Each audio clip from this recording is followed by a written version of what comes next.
last video before the holidays, so I just wanted to wish you all a very Merry Christmas.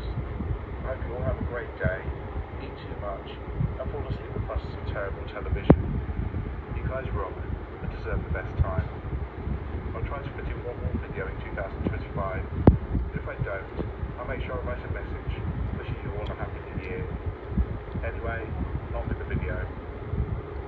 Around 5 PM Eastern Standard Time, on Tuesday the 30th of January 2024, a truly horrific video was uploaded to YouTube. It was only seen by around 5,000 people. Those who saw 5 months ago pa yan? Get the 14.5 minutes. Oo, 5 months ago. Parang hindi naman yun ah.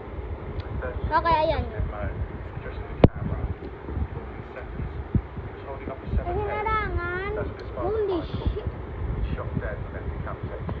Man, what the... It wasn't just what Mo was displaying like a trick, which is disturbing. Okay, this is the face. The execution of federal workers, as well as declaring himself the President of the United States.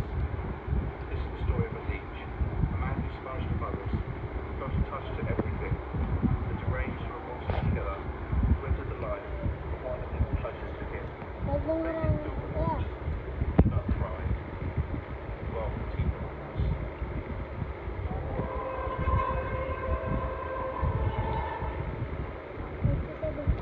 Ilang ano yan? 7. 37. Visit! The due to both perpetration and victim, Ako. James Saint-Saëns, but his Christian name Stroud, thrown over the last name alone. In perfect catch justice, he's someone who's perpetually agreed. He's as one like delusional individuals who come to his journey. There's nothing disconnected with reality. Now imagine he now, sitting in the prison cell Delusional somewhere, disorder. the President of the United States. Such a positively very good well, as we obvious to dialogue, but particularly high. Gusto ko panoorin yung totoong video. Ibayin natin. Ah, sige. 37 minutes kasi yan eh. Ibayin namin. We will change it, guys. We will change it. We will change it. Oh. Ayan. Yun. Welcome back to Twisted Tales Say of what? Horror. Please be advised that I gotta be again. Justin Mon.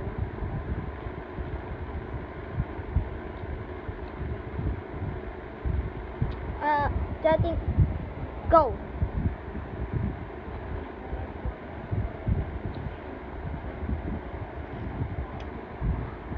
We need to find the video.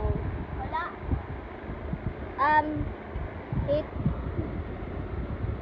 Teka, ano to? This is Justin Mo. He allegedly chopped his dad's head off and posted it on YouTube. You won't believe Sa tingin ko laban na yon. Natanggal yata yon. Justin Mo. He allegedly chopped his dad's head off and posted it on YouTube. Okay. Justin Man. Teka! 5 hours ago pa to ah. 5 hours ago.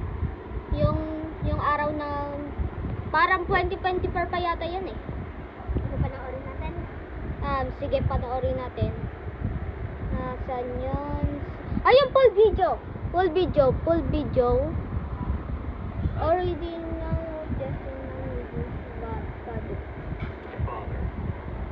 He is now in hell for eternity as a traitor to his country. Okay, wait. Betrayed others Wait, by okay. the lowest pits of hell for all time.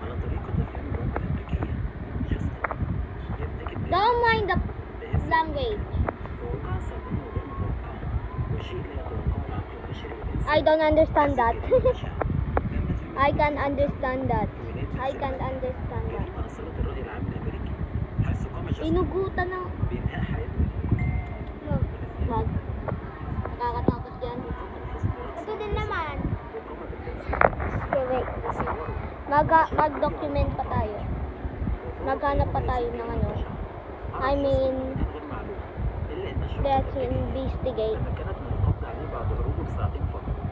بعد ما تم تحديد مكانه وبعد القبض عليه وجهت ليه شرطة عدة تهم منها القتل من الدرجة الأولى والتمثيل بالجثة وحيازة سلاح جريمة.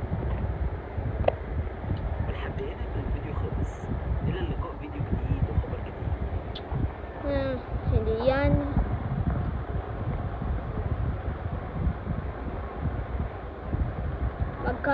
tayo. Son uploads father. This man recently beheaded his father and then posted a video on YouTube. On January 20th, police arrived to the home of 68-year-old Michael Mahone and found his legless body with his head decapitated. It turns out his 32-year-old son adjusted and We took need his to life find and that posted video on video. YouTube. Well,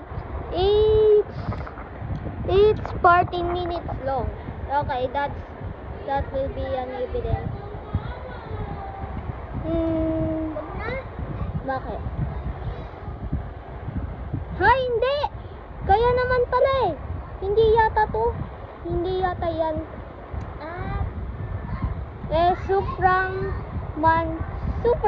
Supraman.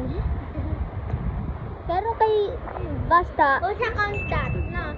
Oh. Allegedly chopped his dad's head off. At least hindi masyadong blur yung ano. The story is actually At least hindi masyadong blur yung ano, edi makikita natin yung mukha. living with his father. Puro Works dugo. for the government. Him and his dad one afternoon had an argument, obviously about politics, as they were both heavily involved in politics.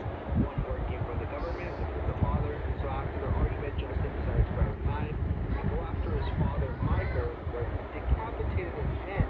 After decapitating his head, he decided to go on YouTube, post a video of QAnon conspiracies on how the woke and the immigrants have ruled society.